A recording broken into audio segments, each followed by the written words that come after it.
In this video, we're going to be talking about how to bypass Facebook's two-step verification.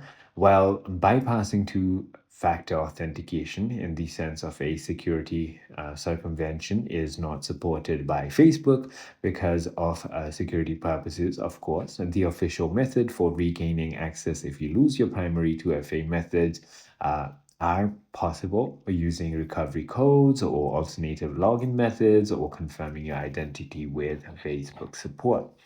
So let's just get straight into the video. First things first, simply go ahead and open your Safari or any browser that you prefer using and head into facebook.com/hat, just like that.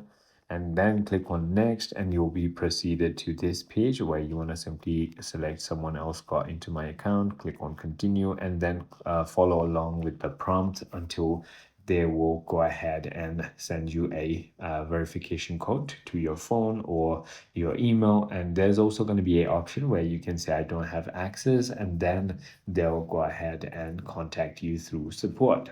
I hope this video helped you out a lot. If it did, hit that like button and I'll see you on